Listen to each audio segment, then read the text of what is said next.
All Kenyans present and living in Botswana, ladies.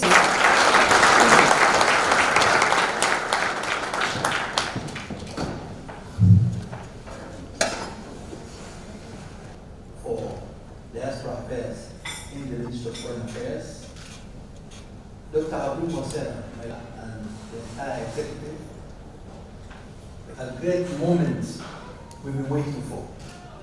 And Kenyans are.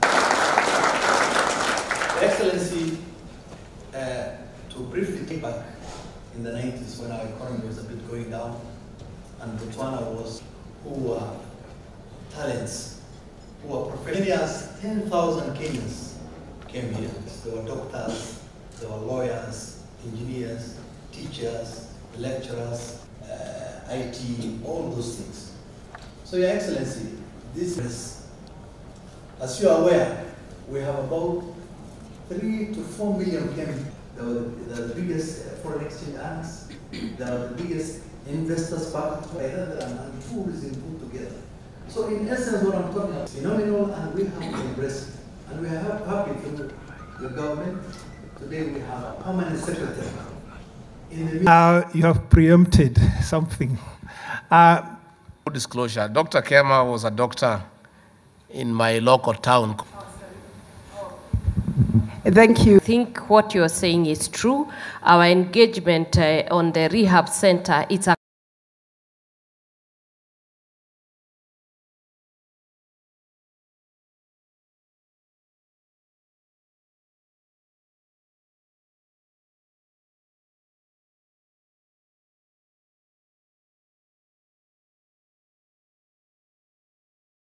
The other one, of course, is another request, is across Africa. The resumption of KQ to this country and elsewhere. It is true that is what should happen, but I must be very honest with you to tell you that we have challenges with KQ. Very serious challenges, financial. KQ is hardly able to meet its operating expenses, and there are serious discussions on possible reforms to get KQ back on track. I must tell you, the problem of KQ is what we have said. KQ is on its deathbed because of what you call state capture. KQ was captured by those in power and loaded a lot of contracts that are untenable. They forced them to lease aircrafts at costs that are not possible to meet with the income. So it's a major, it's a serious thing on how to unlock the whole thing, and those contracts were also done in a way that getting out of them is quite problematic. I think the state capture fellows were very clever. They did it in a way that even if there's a change of government, to get out of those contracts, the penalties are extremely heavy. But I can assure you that the government is well sized of the matter and the need to get KQ back on track as the pride of Africa and as our national pride. And the way Balozi has said is true. For every 10 passengers, there is a job created.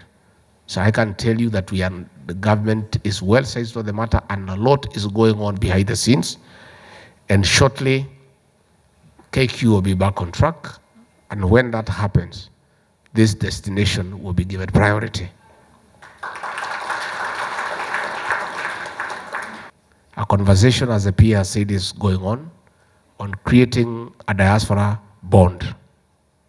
The government wants to create an investment forum guaranteed by government for the people in diaspora. How you can invest back home in a safe manner and your savings are safe. We'll be mapping out credible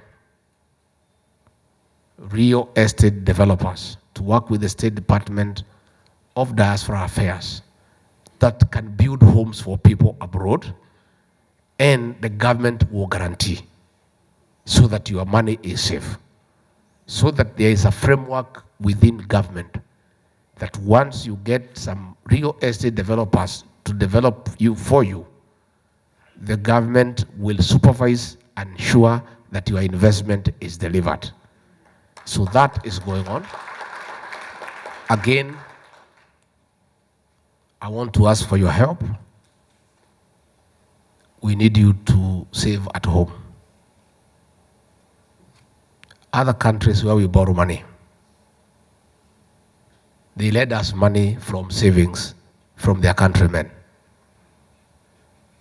If you people agree with a good framework to save money at home, that is the money the government can borrow for development at an interest instead of going to China. We don't go to China because we like it. No.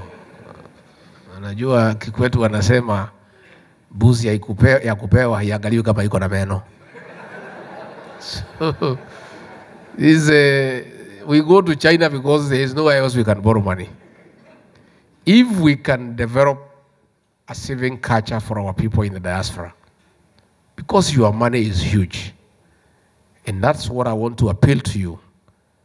When the peers and our team works on that framework, please come in. We have a responsible government, and there is no responsible government that can let anybody lose your savings.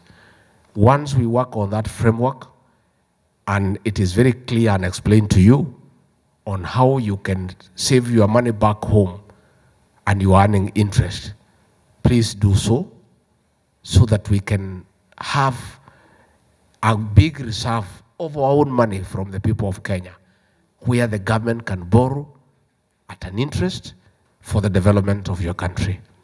So we want your support. You are aware we had problems with the NSSF where they had created a law that you only save 200 shillings. 200 shillings, even if you save for 30 years, I think it's 72,000. Because it's 2,400 per year. You know? We have now only looked at it, and people will be allowed to save up to 6%, and employer 6%, that is 12%, and that is good saving. So that as you grow in age, when you need help in old age, with the challenges of old age, you have a substantial saving. So alongside NSSF, we want to leverage on the saving from the diaspora. So once our people, the National Treasury and the State Department perfect that plan, please, we want to urge you to do it.